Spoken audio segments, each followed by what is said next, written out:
Captions are extremely important on Instagram. A caption can make or break even the most spectacular photo or video. A poorly written caption can make you look amateur, while a clever, witty, properly written caption can transform a mediocre post into a viral one. A great caption will help boost the average engagement of likes, comments, which ultimately results in new followers. Captions can be long or short. It really all depends on your audience and the purpose of your account and post. If you're simply providing your audience with photo or video content, you might want to consider using less than 130 characters in your caption, including no more than 2 to 3 descriptive hashtags to ensure your complete caption is shown before the more link appears. If you want to use more hashtags, put them at the end of your caption. The number of lines in your captions shouldn't exceed 5 to 6. This is in order to ensure the effectiveness of your message or advertisement. Anything more and the user just isn't going to read it. I love this example by Starbucks. One for you, one for a friend. Who will you bring? Buy one holiday drink, get another for free to share. So a fun little caption, then a call to action of buying one, you're going to get a free one. Here's when and where you'll get that free one. Then finish it with a hashtag that's relevant that you want to be searchable for. They created Starbucks date. Then they even added more info at the end. Link in bio for more information. See, they could describe that information right in the post, but it makes the post too big and people don't even read it if it's too long, right? So a simple fix to that, link in bio for more info. So as you can see in this post, the more link comes up after 3 lines, and there's 130 characters before that more link. So my rule is get your call to action in the first 50 characters. So depending on what device your person is seeing it from, Android versus iOS versus Windows, the minimum characters shown can be as low as 50. This example was on an iPhone, so it was all the way up to 130.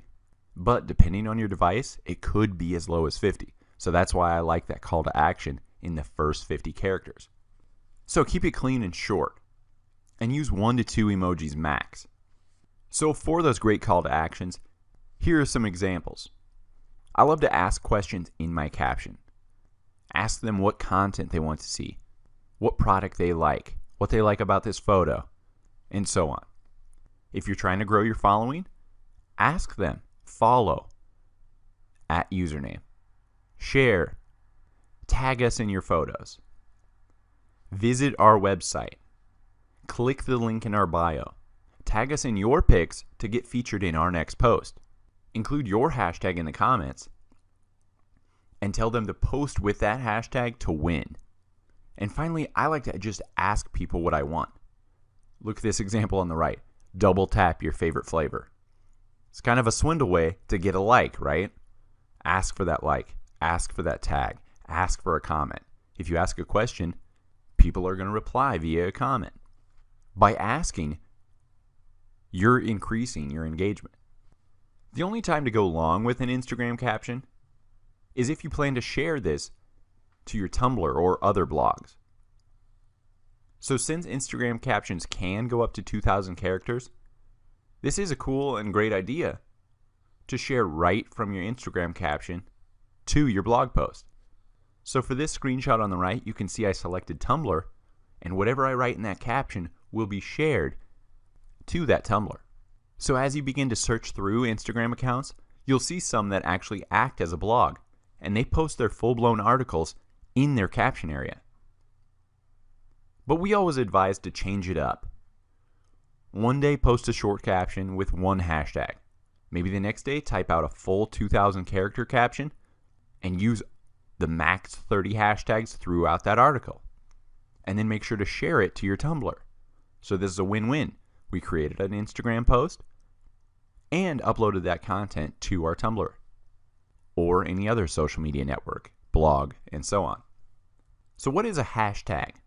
A hashtag is a word or phrase preceded by a hash or pound sign and used to identify messages on a specific topic. So I like to include 2 to 3 descriptive hashtags in each caption. So this example of Coca-Cola, you're not paranoid, that bear is looking at you. Hashtag polar scare. They just use one in this caption, but that's a hashtag that they're trying to get trending. They want people to post that hashtag in their own photos.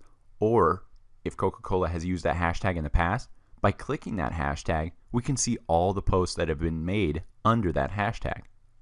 Like I mentioned, if you want to use more hashtags in your caption, use them at the end of your caption. Never use more than 10 hashtags, otherwise it looks really spammy. You can use up to 30, but like I said, I would want to be using the full 2,000 characters before I used all 30 hashtags. So to find hashtags to use, click that search icon in the bottom nav bar of your Instagram app. Click the tags option on this search screen, and then just start searching keywords that are related to your post. So write down 5 or 6 relevant hashtags.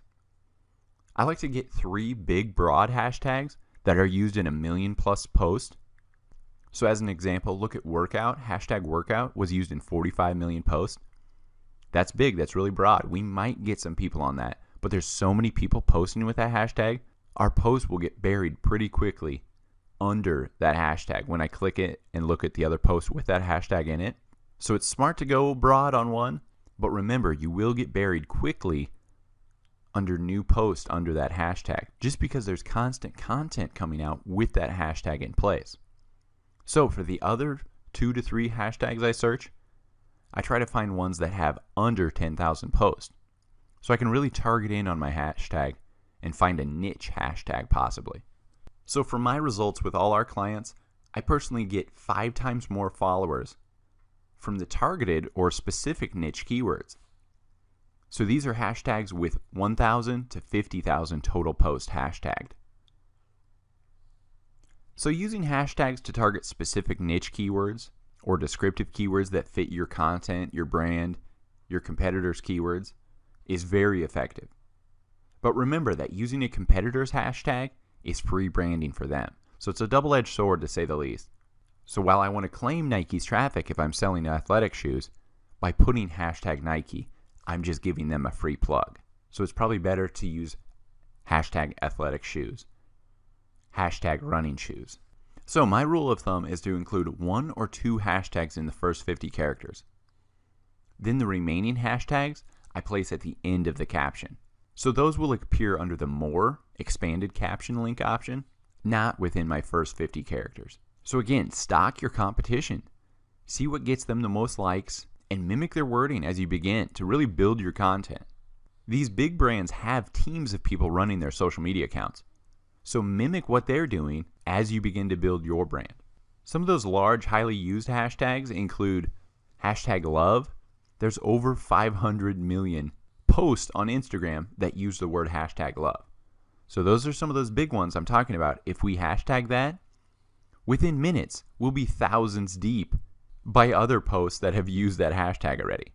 So getting discovered via these big hashtags usually doesn't happen. That's why I say those niche hashtags are better.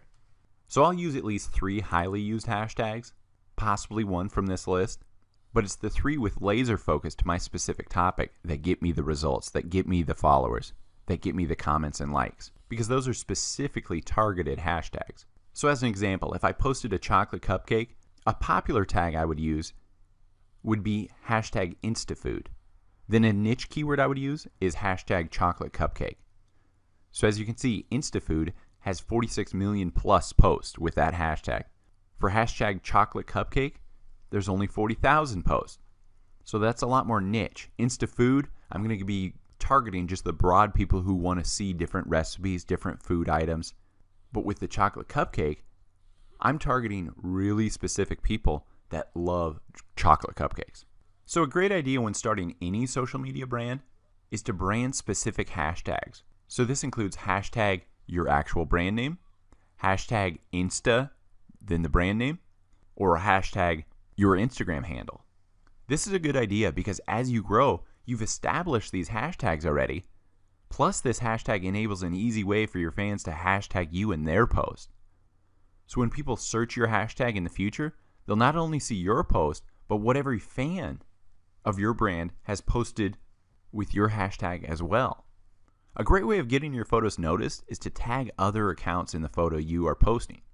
What I do is tag popular accounts that are relevant to my brand. So you can tag people in your photo as you're sharing it. So this is done simply by clicking the tag people on the share screen, tap on the photo anywhere, and then start entering the name or username and select them from the drop-down menu. If you don't see the person you're looking up, you can tap search for a person. So some rules of tagging: don't waste your time tagging irrelevant Instagram accounts that your photo has nothing to do with, or they might ban you. When you tag a person, these tagged photos will show up in that person's photos of you section on their Instagram profile. So this is that far right box on your actual profile page. So tagged photos allow just one more way for people to discover your Instagram page. So if the person or blogger or brand that you tag in your photo ends up liking or commenting on your photo, that's when the lines of communications are opened up and you can message them for sponsoring, maybe cross promotion, them posting a photo for you, you posting a photo for them. That's where tagging comes into play.